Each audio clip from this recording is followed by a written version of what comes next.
release the tables like the same first, and then we have 3 Secret Service agents who's going to talk about some scams that target seniors, such as yourselves. Afterwards, I'll talk a little bit about some things that we've been experiencing here in Orland Park, specific to what you guys and gals see here every day.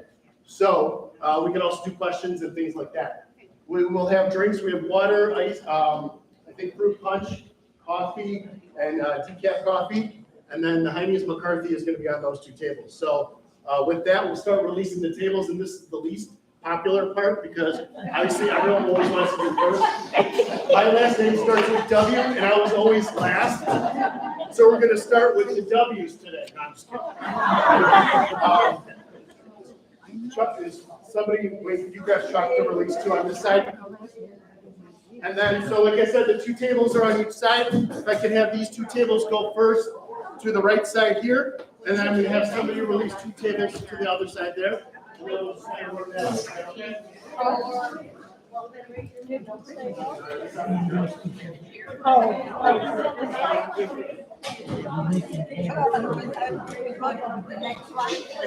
don't know.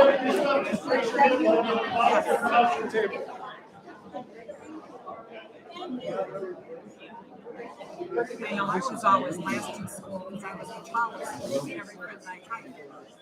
The little ones went first, the tall ones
Well, this mic sounds a little bit better. Thumbs up. Sounds good. Okay, our first speaker is going to be Christine Sudreth from formerly Klaus, currently called Pathlights, and she's going to hang around for a little bit afterwards with her table. If you have any personal questions or anything like that, you want to let Christine know.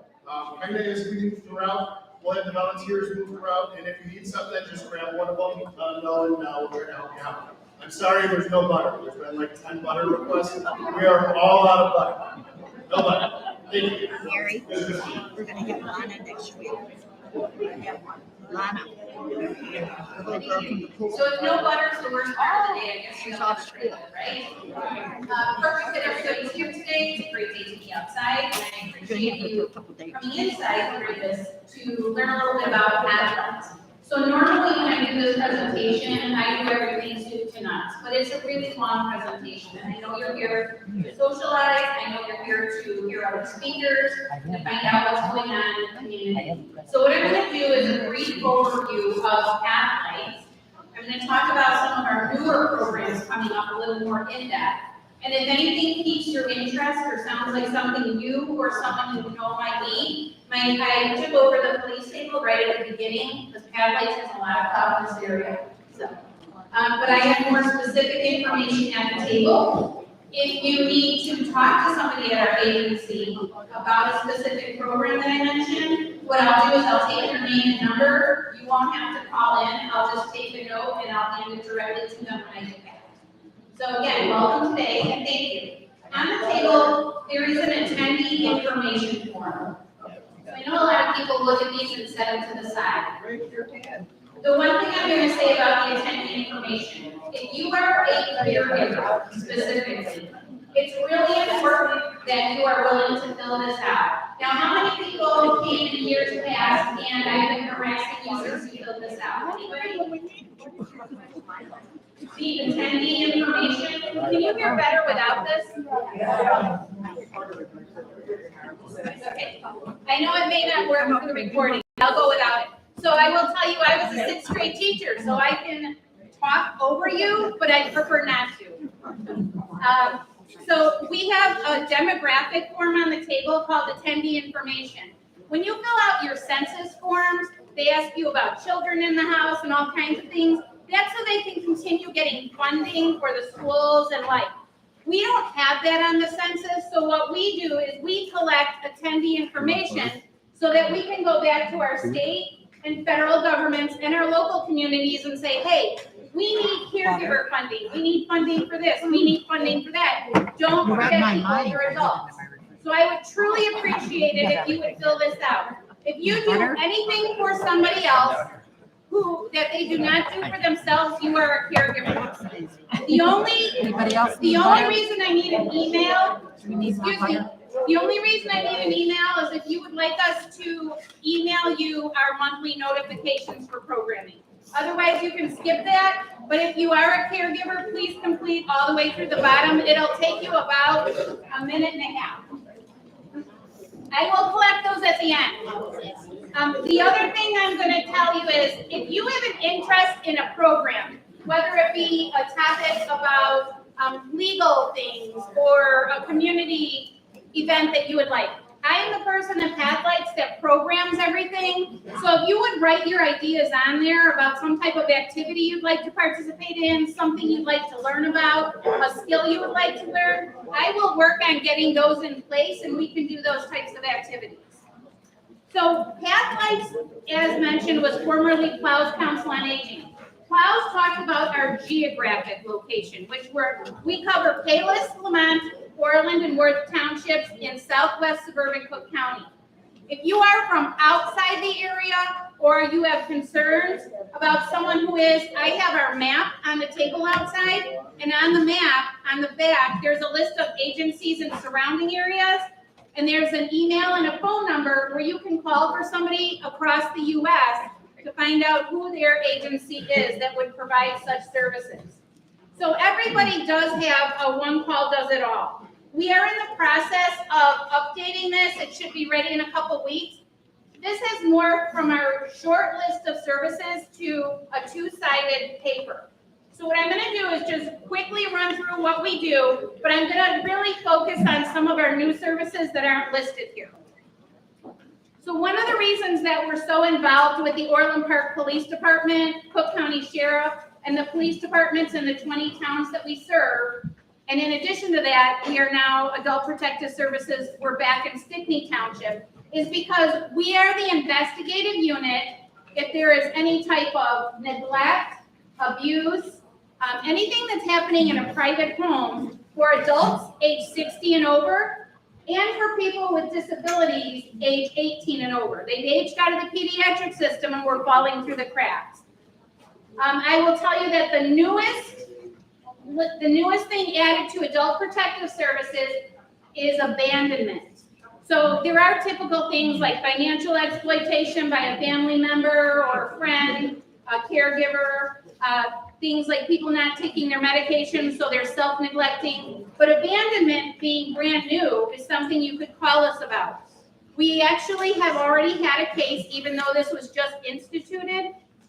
Abandonment is when you take on the role of a caregiver and you are not able to or willing to fulfill that obligation, but you don't make any other plans for the person who needs your care.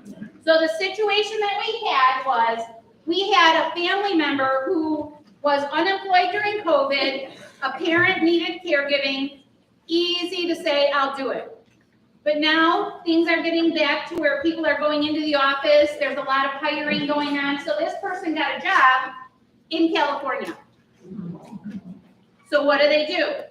Well, it's really simple. You just put your mom in a wheelchair and you go to your sibling's house and you put her in the backyard, and then you leave and you go to California, but you call your sibling on the way. And that is an actual situation we have. And I know it sounds like it's never going to happen, but when you're caregiving, there's a lot of stress involved. There's a lot of the people not here. Are they not here because they're not able to attend? Or are they here because they're caregiving and the person they're caring for can't attend? So your social ties can be severed. If you are a spiritual person, the place you go for that spiritual fulfillment, you may not be attending anymore. There's a lot of stress that goes along with it. So Adult Protective Services can step in and help when you feel someone is being abused or neglected or self-neglecting. So what you want to do in the community is watch for appearances. If somebody who was always here and you were able to sit and talk with them, they had their hair fixed, their clothes were clean, all of a sudden you're seeing them out and they're very disheveled. Maybe you feel like they haven't bathed in a while. Maybe you realize they're having trouble toileting or that. They're not cooking for themselves. Give us a call and let us look into it. The call is anonymous. We will ask you for your information. We never divulge it, and that has been upheld by the courts. So we will not divulge the caller's information, but we need to know who you're calling about, if you know the relationship to the alleged abuser, and if you can tell us the situation. And we understand sometimes abuse occurs or neglect occurs because the person who is caregiving doesn't realize that they're doing something they shouldn't be doing. It could be a matter of not giving somebody a walker because you think you're helping them, because you're forcing them to rely on themselves and become steadier on their feet. But that's not the case. If the doctor says somebody needs a walker, you need to make sure that they have their walker if you're in a situation with them. So it can be as simple as that, and then it's a matter of us getting in and re-educating the caregiver. But at times, we immediately separate, especially if there is any type of sexual abuse or physical abuse. We do go with your police to many of the homes, so we do want to know, is it safe for our caregivers, for our investigators to go, or do we need a little bit more protection? The police obviously want to know that too. Are there weapons in the home? Has this person made any threats? So be as specific and clear as you can. So on our One Call Does It All on the table, there's a phone number. That's our office number. You can call there to make a report. If you feel that you know someone in this situation and not in our area, or you think you might be tempted to call outside of office hours, I do have a brochure put out by the state on my table outside the door. That has the general number for adult protective services for the state. So moving on, the next thing on our list, advocacy and benefits for older adults.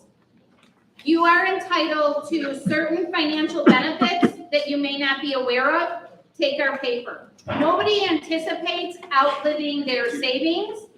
We had a man who should have been perfectly fine if he lived to 110. He got a large hospital bill and he used his 401k to pay the entire thing because he didn't know there were services we can put in place to assist with that. So any type of financial management or that, we can answer your questions on it. Please do not bankrupt yourselves paying your medical bills. Come to us first. That's the biggest reason that people are not able to stay in their home as long as they want, which is our goal, to keep you there as long as it's safe. But there are many reasons that people get into financial hardship, but medical costs and medication costs are the largest. So another part of our advocacy and benefits is that we are SHIP, S-H-I-P, Senior Health Insurance Program. You have some phenomenal SHIP counselors through Orland Township, but if you're not able to get in with them, I encourage you every year, make sure August, September, October, you're seeing a doctor so that if your medications are changing, they are in place for the upcoming year. Make sure you look at your Medicare D prescription drug program. And if you are considering a Medicare C Advantage plan, make sure that you understand thoroughly that what William Shatner and Jimmy J.J. Walker are telling you is not 100% true. They were sanctioned this year. The rules for Medicare in general are nobody can call you as a cold call. It is illegal. If someone is calling you to sell you Medicare, whether it be original Medicare, a Part D plan, or a Part C plan, which is Medicare Advantage, they are not allowed to call you. If you take their information down, you can call and report that. Okay? Now, in the commercials, again, because we're here with the police department, we want you to know about safety. The commercials, the way that they're misleading is they will tell you you're getting money back in your Social Security. So the Medicare D presentation is a whole big thing, but what I'm going to tell you about Medicare is, yes, when you have A, B, and D, you're getting money taken from your Social Security or you're paying a monthly stipend. But you're paying that because the federal government runs a portion of it, and D is through a private insurer. Medicare Part C, you give back Medicare A, B, D, and you get a single plan from a private insurer. So yes, you're absolutely going to get your money back from Social Security because they cannot auto withdraw, but you have to pay for Medicare C. No insurance is free. So be aware that that is a half-truth they are saying. They had to put wording in there now, so you'll hear the word may. That was their big thing to do. We're going to add the word may. You may get money back. So it might be less expensive. They're phenomenal plans in certain situations, but make sure you know the ins and outs of them. Again, with going to the doctor for your Medicare D, if you do not check it every single year, you may be paying way more out of pocket. When somebody screens your plan, when a certified SHIP counselor does, or you can do it in your home through Medicare.gov, you put in your information, and you get what's called the true, total out of pocket. It's your true out of pocket expense. It's not just the cost, not the deductible, it's the cost of the medication. For those of you on insulin, there are major changes to Medicare for the better. So I want you to make sure that you see a SHIP counselor this year because it's something that will be difficult for you to do at home, even if you've done it independently to screen your drugs, to pick your plan annually. So make sure that you do that because they have significantly lowered the cost. Again, stop at my table if you believe that you would like to look into some financial programs or if you know someone here who's not. Our caregiver support. So we have some great things going on with our caregivers. If you are caring for somebody who is not able to stay home independently, we have a program called Respite. So what Respite does is the government provides funding for us to send somebody into your home to stay with that person. We cannot give medication. We cannot lift them. It cannot be medical, but we can remind people to take medication. So you need to be able-bodied enough to do a few things for themselves. So it's non-medical care, but that gives the caregiver the break. I told you before about PTSD being one of the things that we see leads to elder abuse. But you need to know that there's help out there. So through respite, again, a minimum of 3 hours at a time. But in addition to that, you can get a little bit longer term. We have people who want to go out of town. We know people, usually a son or daughter will step in if you're caring for your spouse, but there's a family event that everybody wants to go to. We can try and provide a solution for you. Again, I can't say that we can do it 100% of the time based on the perimeters of the plan, but most of the time we are able to do that. Please know too, in any of the programs that I talk about, we don't set the rules, we have to follow them. So we work through them to the best of our ability to get you the services that we need. In addition, if you are now somebody who is not able to maintain what are called activities of daily living, but for the most part, you're able to stay safely in your home, give us a call. If you're the spouse of somebody who can do some things with you, but not everything, give us a call. That is, the criteria for that is actually your assets. So we look at your asset levels, and we determine, based on physical need, we do a screening. If your need equals a certain amount, we're able to put a caregiver in place on a regular basis. So they would come in, and again, the spouse can take a break if you really don't leave the house too much. But it can be something as simple as helping somebody bathe. It can be cooking, cleaning, errand running. So that's called our community care program. It's available. Home delivered meals for people who are not here. If you know they're not here because they're no longer driving, they can't get out of the house, they can't stand at the stove long enough to cook. If it's a temporary incapacity because they had shoulder surgery or hip surgery or knee surgery, and they can't stand up by the stove, even for short periods of time, we can get the home delivered meals program in place. So they would have a meal delivered 3 times a week right now. They get 2 meals, a meal for the day and a frozen meal for the next day, Monday, Wednesday, Friday. But in addition to that, think of it as a well-being check. So when we go to that home, if we notice a decline, our meals drivers, who are volunteers, and we do need some, by the way, they will come back and they'll say, you know, I was over at Mrs. O's house today, and I noticed a big change. I noticed when I handed the meals through the door that there's a little more clutter than there usually is. Or I noticed the last couple times she hasn't been getting out of her pajamas when she answers the door. She might need a little more help. So we do follow up with our clients regularly, but we also rely on you, our home delivered meals drivers, and our caregivers to let us know if there's a decline in somebody's capacity so that we can step in and mitigate that, hopefully prior to them having to leave their home, because a little bit of help goes a long way. We're information and assistance, so you're here today. But again, at some point in the future, you may need some information and assistance about in-home care, about the gamut of living. So you can go from independent living into assisted, into full care. We can work with you on that. We can educate you on that. Call us for anything that has to do with aging. And shared housing. Again, we have a housing program. So if you have a home with extra bedrooms and you don't want to be in that home alone, we have a matching program. So a provider and a seeker, someone who needs a place and someone who has space. And that is not considered income, it's shared expenses. So if somebody is having trouble paying for an apartment because the rents went up so high, this might be a good option because it's significantly lower. It can be $500 a month as opposed to $15. It could be $700, it can be $450. So again, depending on the location and what is being offered, it might be a nice option for people. We actually have several people in the area because some of the homes are larger and they just don't want to be alone. Some people travel a lot. They don't want the house unattended when they're traveling. And we do work with both people to make sure they're compatible.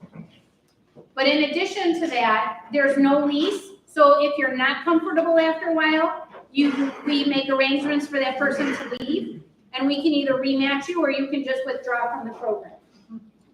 So, and it works both ways. If the person coming into the home is not comfortable, or maybe they realize they're able to get a job somewhere else and they need public transportation, you're not on it, we work on that. Again, I told you about our map. So that's out in the lobby. One new program that we have, I'm really excited about this. We've been doing what's called memory care via the internet during COVID. So what it does, if you are caring for someone who has any kind of a cognitive decline, you tend to lose your original relationship, whether it be a sibling relationship, whether it be a spousal relationship, whether it be a parent-child relationship. So when you come to a memory cafe, you can do some activities and have some conversations that reconnect you and remind you that you are not only a caregiver, you are a loved one. So it's a great program. We're actually partnering with the library. We realize there are 2 memory cares going into effect at the same time. We were not aware of the dementia-friendly activity, which is at the police station. Our memory cafe is at the library. If you are interested in that, it does start September 7th. And I would like to take your name and number and get you the flyer. I tried to print them today. We're asking the library to make some changes on it because their color printing is difficult to see. So once we get those changes, I'd be able to send you all the information on that. You don't have to be our client to attend that, but it's a really nice way to connect with somebody. We will also continue our remote memory cafe, so you can call us if you're interested in that. Again, I have flyers out there for informal caregiver. That means somebody who's not a professional hired to care for someone. Insurance, the SHIP program. Another new program that will be on our new One Call Does It All, or How Can We Help You, which is what we're going to call it, medication safety. So you know that insurance pays part of your medication, but prices are going up. So one way that people deal with that is actually by going to multiple or polypharmacies, we call it. So if you're a person who uses multiple pharmacies, they're not connecting with each other to see what you're taking. If you go to a specialist, they may not be communicating with your primary care doctor. If you look into holistic remedies and supplements, those may be interacting with what you take. So I may take 5 milligrams of something, but I'm taking an over-the-counter supplement, and that may increase that level of medication that's supposed to last for 12 hours. It may jumpstart it and put most of it into my system at one time and wreak havoc with my system. And then obviously it's not working for the intended purpose. So what we're doing for people is we collect your information and we send it to a pharmacist, and the pharmacist comes up with a report. So he looks at your over-the-counter and your prescription drugs. And then he sends you a report and he says, here are some concerns we've identified, or he or she.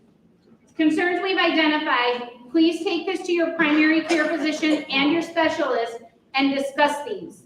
Because your primary care may give you one type of a heart medication and your cardiologist another, because they don't know that the other prescribed. So you may be doubly prescribing. So please make sure you get that checked. And the last thing I want to mention today, COVID is still out there. So right now, there is a secondary type of booster vaccination.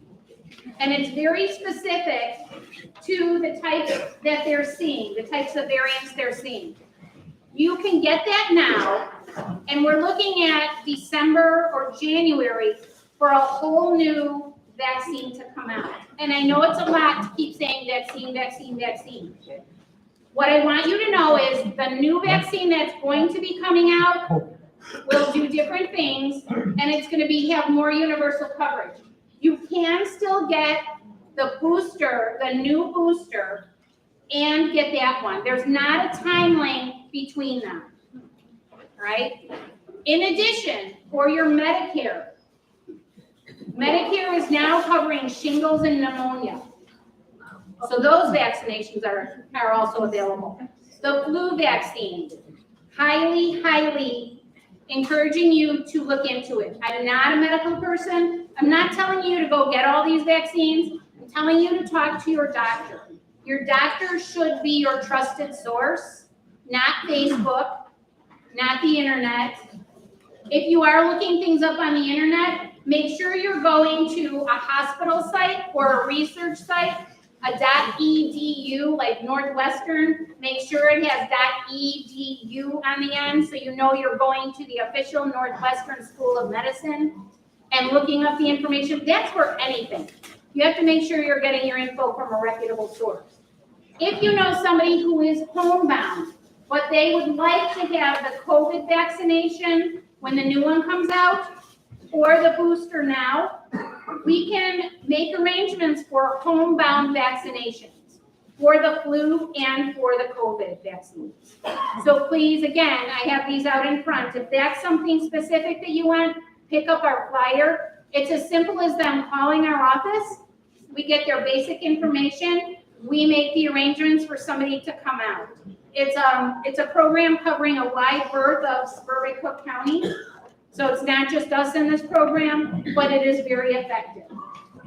That being said, if you have questions on any of the programs, again, I will take your information out in the lobby and I will go back to the office and give it specifically to the people who would be handling that particular question, so you don't have to make the incoming call. We can bypass the phone system. But for anything you think of later, or if you're passing this information to others, again, it's the main number that's on the One Call Does It All. Even if you think you don't need this information, please take that flyer home, if nothing else, because you don't know when a need will arise, or if you're going to be talking to somebody and you pick up on the fact that they may need some assistance. It's much easier to initiate a conversation when you say, hey, I went to this luncheon today and check out what I got and hand them the paper. Then you don't have to tell them, I think you need help.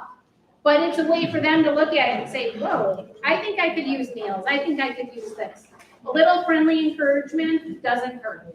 So again, the attendee sheet, if you would please fill them out. We do not want to lose funding for any of the programs that we have up and running. And that's what it does. We show our funders, we're out in the neighborhoods and we're working with people. And I will collect them at the end. So again, if you think of a topic that you'd like covered at the library, or we can go elsewhere, a group you want us to talk to, I'll go out and give presentations to groups on the full gamut of what we do. Please write that on there and I'll use that as a contact point for you as well. Are there questions? Yes. Yes. With regard to a caregiver, does the person that is receiving the care, as long as they're loving their home, he or local residents? In other words, if you had to bring a sibling from out of town. Are they staying with you indefinitely? For a 10-month period. Okay, so the question is, if somebody who does not normally reside with you comes to reside with you and they're from out of the area, are we able to come in? It will depend on the length of time, and that is a question I have to go back to the office for. A lot of it is going to depend on whether they believe they will become a resident.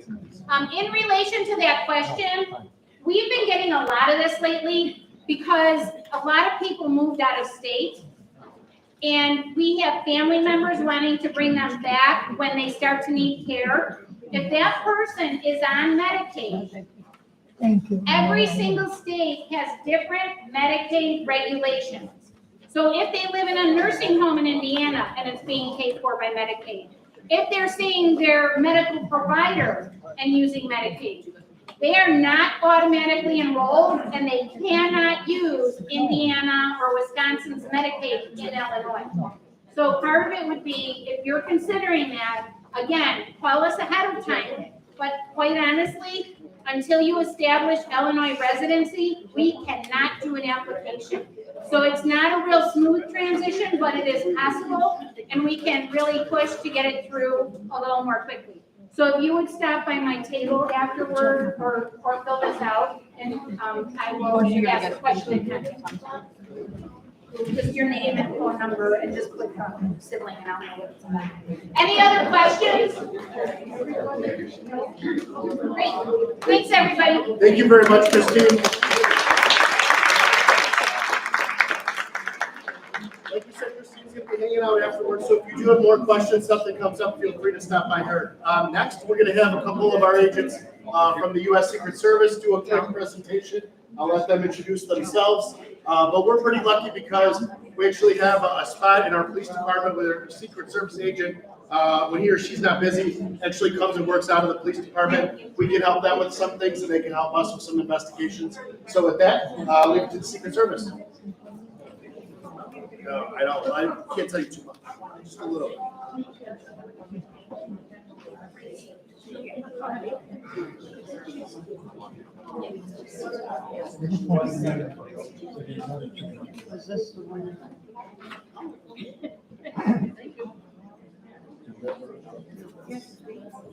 Thank you very much. I should have mentioned the volunteers are walking by with cookies. Feel free to grab 2. No more than that. I'm not saying it's happened before, but theoretically, someone might dump some cookies in a purse. And then the last couple hours with cookies. So just try to limit it to 2. Sir? Good morning, all. I am Attendee Todd Carlin, one of the supervisors of the United States Secret Service from Chicago field office. You guys all hear me? Am I loud enough? No, not louder. Louder? Screaming here. Okay, so anyways, Attendee Carlin, United States Secret Service. I'm one of the supervisors for the Cyber Frauds Task Force and also Northwest Indiana. I've had 30 years of law enforcement experience. I started off at the Chicago Police Department, worked there in the housing projects.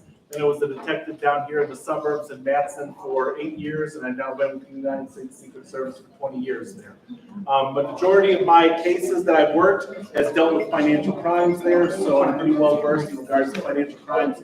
But also when I was a detective in the Matson Police Department there, and also in the United States Secret Service, I did do focus a lot of my investigations had to do with senior abuse, mostly with financial crimes there. So today what we're going to do is we're going to briefly discuss financial crimes and how you guys can kind of prepare and understand why these people target you guys specifically, and then also what to do to not become a victim of financial crimes. I'm going to tell you a couple stories, both personally for me, between my grandmother and my mother, both being victims of financial fraud and exploitation here. So we're going to kind of go through this. I'm going to briefly go over this. I think, though, that this presentation is usually an hour and a half or so. We are going to cut that down.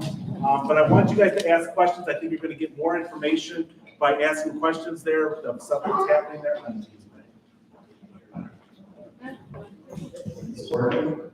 Yes. Better? Yes. All right. I like moving. I'm Italian. So, anyways, so what we're going to have here is we're going to go through some stuff here. But at the end of this, we're going to have, if you guys have any questions, please ask. If you don't want to ask in front of the group, the 3 agents here have an abundance of experience there. We're going to stand around here. And if you want to come up to us and ask us personally, what questions you might have or what you might be going through, or maybe a friend of yours that's going through there, we are here to assist you there. Introduction here. So, senior citizens, mostly baby boomers here. So you're going to have between 1946 and 1964, and this number is going to continue to grow. This slide here. Why do seniors become victims of abuse there? Because they are by themselves there. They can become victims of physical abuse, financial exploitation, frauds, and also self-neglect. Free ride this here. All right, so what we're going to discuss here is got to do with telemarketing.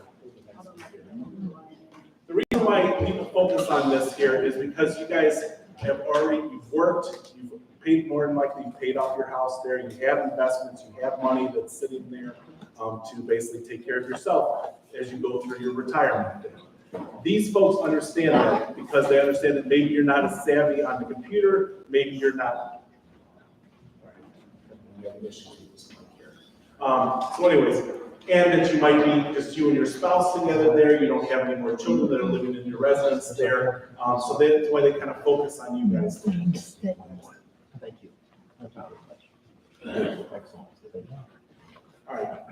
Ultimately, what we end up seeing here in regards to financial exploitation is, I don't know if you guys have your cell phones or wherever you get these cell phone calls or you get text messages that your Amazon account's been compromised there, or your bank account's been compromised there, and some unknown number. Ultimately, if you're getting those information, because I get those all the time, that my Amazon account's been compromised there. We've had numerous cases involving an Amazon account that said it's been compromised there. And ultimately what ends up happening is you make that phone call to that person. You have no idea who you're talking to of that phone line there. And then it starts going in about, yeah, we ended up making a purchase there, and then we refunded you the money, your account's been compromised, and you give us your bank account information. Or can you tell us what? And then we've had cases where not only if you give them their bank account information, then they start talking to you about investing in cryptocurrency. We've had numerous cases where people have lost their entire nest egg, $6 million, $750,000. What ends up happening is these individuals find multiple victims. If I make 1,000 phone calls and I get 2 people to respond, and it's $6 million, I'm $6 million richer, and it took me no time. And I've made my money off of your guys' unfortunate helping these individuals obtain money and information. So in regards to this type of stuff, is what we'll see is you'll make the mistake of giving this, yeah, I'm interested in investing in it there. They will ask you for your account information. Whatever information you have, you're not providing in their banking information. And they will tell you, okay, make this deposit here, we're going to invest in cryptocurrency. And then they've got another individual that's fallen for this scam that might be in like West Virginia or New York City that's fallen for it. And they have them invest in it.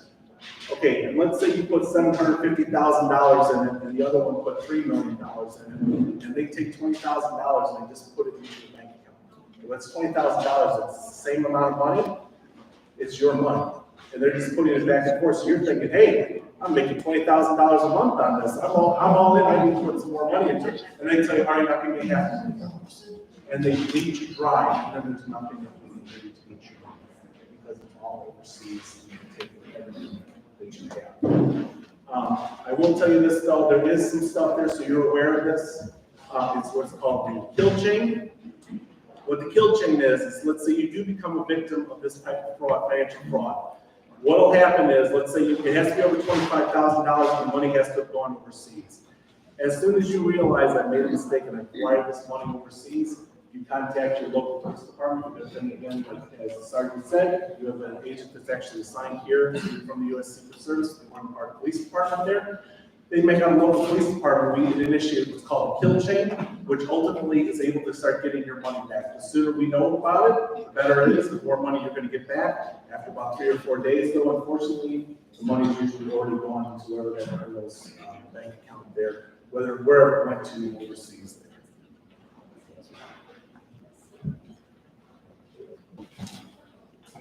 All right, the other thing, in regards to your bank accounts, how many people get paper accounts? How many people get paper accounts mailed to them? Okay. How many people have it where it's emailed to them electronically? Okay. Statements, okay. Look over your statements.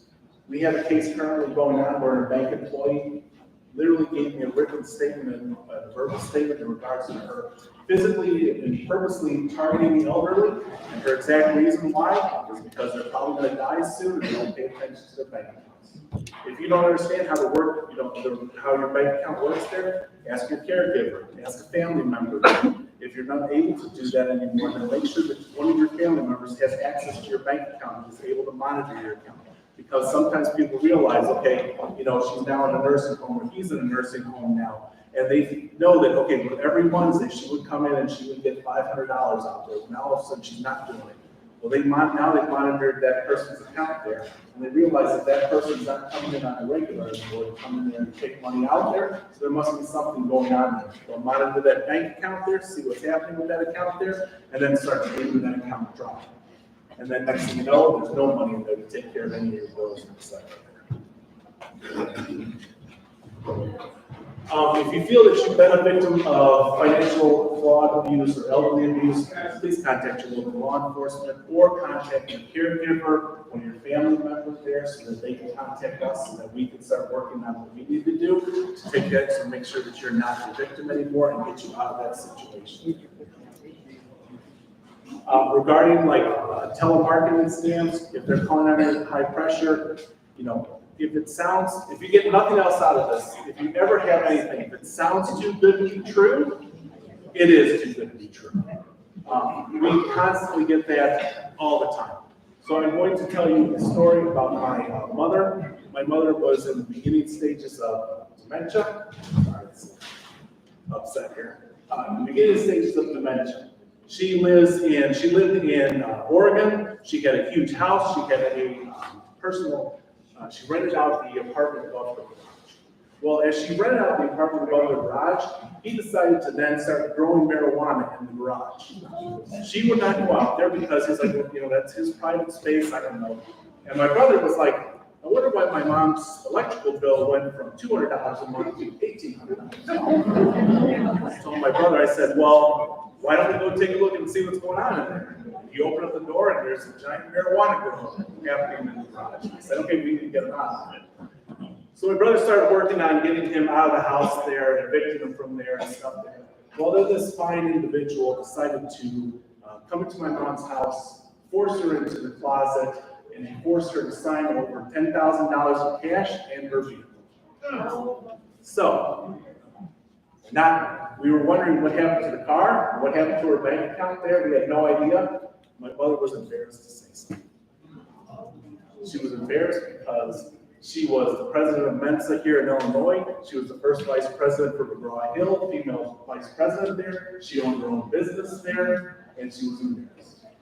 Do not be embarrassed. You have loved ones. That's what they're there for.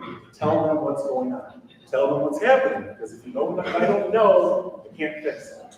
You know? And again, she's like, I know you're a Secret Service agent, but I just felt so embarrassed to tell you this. And then she told me, well, needless to say, I made sure that the state of Washington prosecuted that individual for full service. So, next one, my grandmother. My grandma had stage 4 bone cancer there, had no idea, was living with her sister down in Kankakee there, and received a phone call purported to be myself, and that I needed money for bond. So, being the good grandma that she is, she's listened, yeah, he's incarcerated, he can't get to the phone there, I need you to send $8,000 to get him out. So she couldn't get there quick enough to send this individual $8,000. And then she calls me a week later, she goes, well, why didn't you call me? I said, what are you talking about? When did I call you? I go, I call you every week, I just haven't had a chance yet. She goes, what did you get arrested for?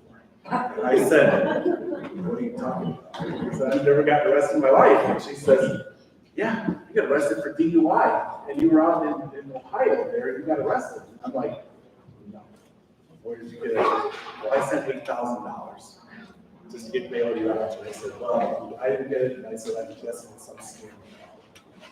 So be aware, if it sounds like it's some kind of nonsense, do not give out any of your personal information, name, your social security number, even your health insurance information. Unless you are physically calling that number, like you pick up the phone and you want to talk to that bank, you call the number that you always call. If they say, by the way, we changed our phone number, call this number, you verify. Pick up the phone, make the phone call there, verify, and verify before you start giving out your personal information. The other thing, monitor your credit card receipts. Monitor your own credit report there. Because very easily, if you won't be realizing that something that happened to become a victim of fraud until 60, 90 days it goes to collection, and now you start receiving the bills for it. Hey, you've opened up a Macy's card there, and you now charged up $4,000 worth of stuff here. What are you going to pay us our money back?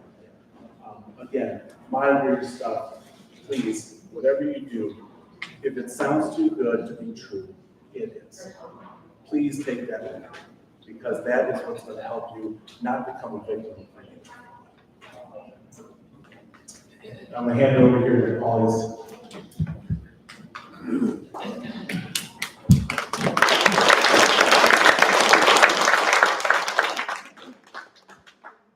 So we'll go through some marketing tips, kind of look out for. Can you guys hear me now? Yes. We'll go through a couple of telemarketing tips to look for. And the first tip is never give out your personal information over the phone unless you initiate that phone call. This is probably the most simple tip. This is probably one of the most effective and important things to go in somebody's head, that they should never give out their information either over the phone, internet, in front of the in public, or in front of their doorstep. The telemarketing tip number 2. If the caller says something is free, then it should be free, and they shouldn't have to pay for it. They shouldn't have to pay any handling charges or taxes on it. Oftentimes, the caller wants the senior to pay a handling charge or taxes or administrative fee. And again, if it's free, it should be free. Tip number 3, limited time offers should not require an immediate decision. You should not be rushed. And then also you have to have a couple of days to think about it if that's what you choose. The technique is using scarcity to entice people to agree to buy something, and they make you believe that if you don't purchase that, item immediately, then they'll give it to somebody else.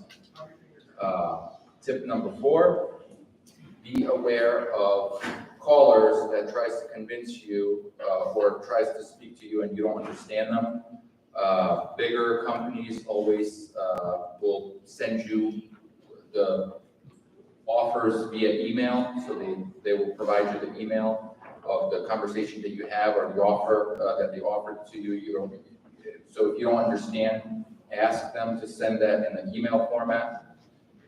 Tip number 5.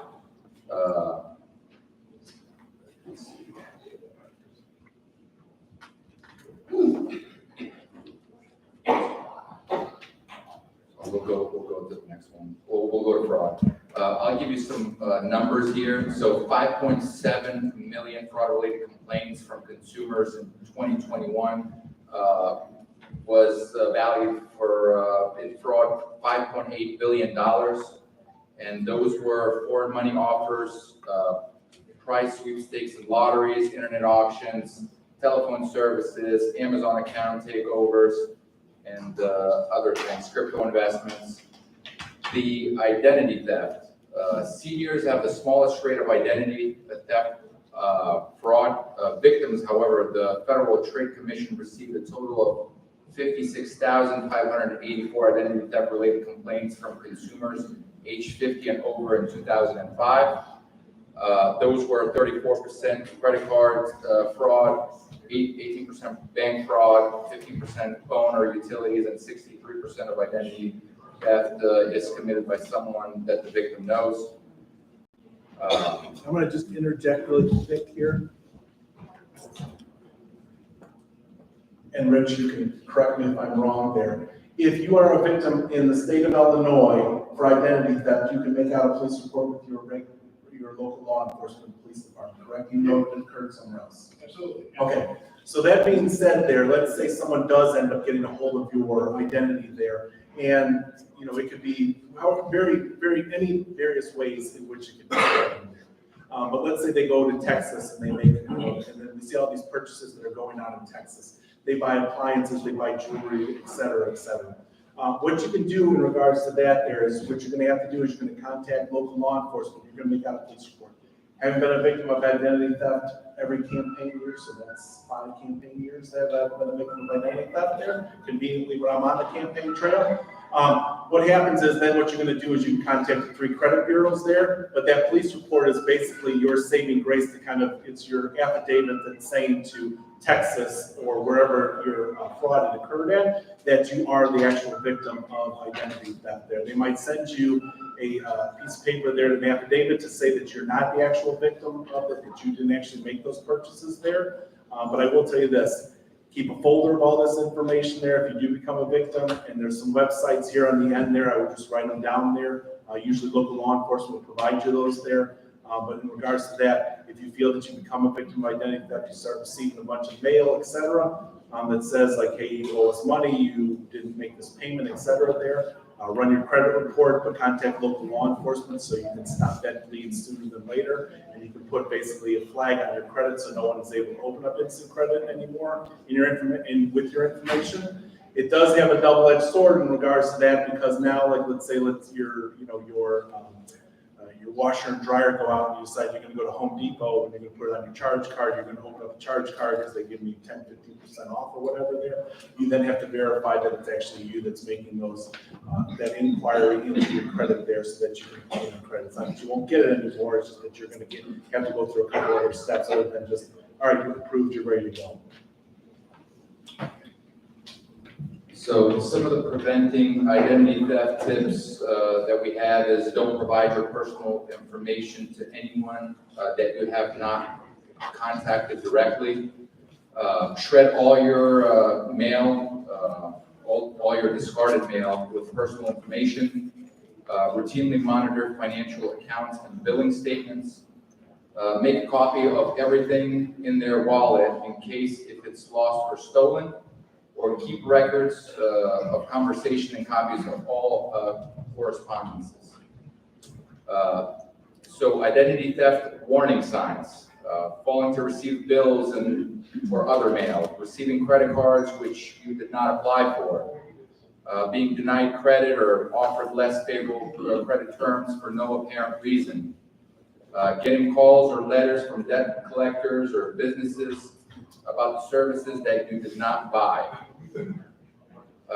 The intervention of it would be, if you suspect that your identity has been stolen, go to your local law enforcement and also trying to remember the last place where you could potentially lost your documents. So file a police report, place a fraud alert and on your credit reports, your Equifax, Experian, TransUnion. Close all the accounts. Go to identitytheft.gov. There's a lot of information that will give you the steps. These steps that I'm mentioning, they would have the steps over there on the website. And file a complaint with the Federal Trade Commission. Romance scams. This is very common for Secret Service. We commonly investigate it. It starts very innocently. You can be playing some type of online game. There's a chat. You start communicating with somebody, and then before you know it, they make some lies and they tell you that, hey, can you please send me money because I'm stuck, somewhere out in Europe. And then, the person starts sending money, and then we had a case in Indiana where the lady sent out about over $1 million. She withdrew her 401k, her savings, her everything. The part of the reason was also she had a husband who was handicapped, and she was trying to keep it away from him. So just always be aware of it.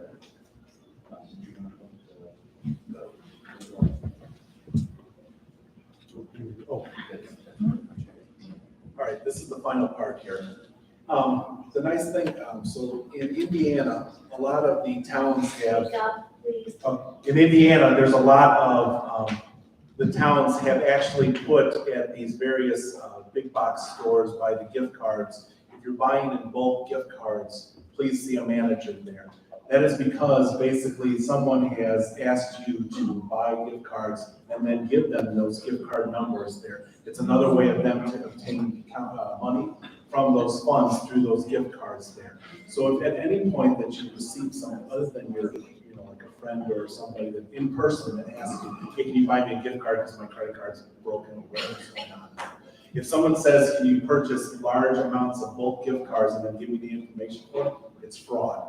Please do not do that. There's no one that's going to, you're not paying any IRS bill there. There's no bill that's going to be, that needs to be paid through gift cards there. I had a friend of mine who owns a multi-million-dollar corporation, and she was the victim of what's called a business email scam. And what happened is all of a sudden, all of her employees received emails purported to be from her. And it was, I need you to go out and I need you to buy 10 gift cards, $100 each, and then send that information to me. And then one of the employees was at least wise enough to go, why do you just get gift cards there? She said, what are you talking about there? And then she went and looked at her email and found out that it was actually someone else that was sending their entire staff emails requesting her to get gift cards. So if you ever have that happen, please again, contact local law enforcement there and provide them that information. Go ahead. Prime Video. Okay, I was trying to hook up Prime Video to my television. So they gave me a number to call to get a technician. I called the technician and I was on the phone with him for over 3 hours. What he did was he went into my computer, got my email address and all of that and everything. Then he told me I'd be having so much problem getting Prime Video that his company was going to give me $100. So when I told him, well, he said, well, you have to go to direct credit or card credit or something to that effect. So I asked him, well, why come I can't use my Zelle? So then he asked me, which I didn't, by me being a technician, I gave him the information to my bank. He went into my bank, transferred $500 out of my account to someone with Western Union. So therefore, he took $500 out of my sister's account and put it in my account to make my balance be the same. All right? So then what happened was, I kept saying, well, why do you need all this information? But it's like I said, he was on the phone with me doing this, and by him being a Prime Video tech, I thought this was hope status, but it wasn't. So what she's saying is basically, could you contact Prime Video and say? I tried to, yes, and they gave me a lot of running around and. So how did you come up with that number? With the number? Yeah. I happened to really actually look at my account and see where the money had been transferred. And then Western Union was sending me emails talking about welcome to Western Union. No, how did you get into Prime Video? How did you contact the person with Prime Video? They gave me a number on the computer, on Prime So Video. basically, she ends up becoming a victim of. Yes. Where her network has been intrusive. Report themselves. Right, but after being a Prime Video tech, I'm just saying, you have to be careful of even with that. Because once I got to another Prime Video tech, he said, none of that information should have been, he should have never asked me for that information. So, all right, so then maybe it was actually an actual employee of Prime Video that was. Yes, I was just saying, yeah. Okay, so again, you just have to be careful in regards to what you're giving your personal information. And again, it's unfortunate that these folks target folks and target folks that are in certain situations. Again, like my mom and my grandmother there, they knew what the situation was and they knew that they could actually target that individual. Okay. And like I said, the bank was able to help me with service. And PayPal was able to help me with some, because he actually went through PayPal and sent money to PayPal, then he tried to send money to a credit. It wasn't a sale, but it was something. So you're able to get your money. Not all of it, some. of just telling people they're out. So, in conclusion, what we're trying to say is try to, if you get an email, make sure you take a good look at it. There's emails, what they do is they're phishing, they send out emails to millions of people. Look exactly what the address is, because they would, name, the website Amazon, but then, the O would be 0, and it would take you to a completely fake site that looks exactly like Amazon, and you would have no idea that you're not on Amazon, and then you would enter your information. That's how they contact you. Then they get with all that information. They have you send, these temporary codes.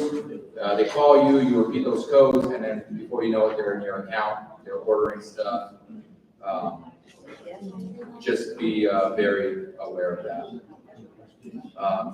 If you guys have any questions, or if you have any further questions, The key to that is look at the door. Yeah, that's fine. Yep, okay. we'll let the Yeah, thank you very Orland much. Park Police Department will be there.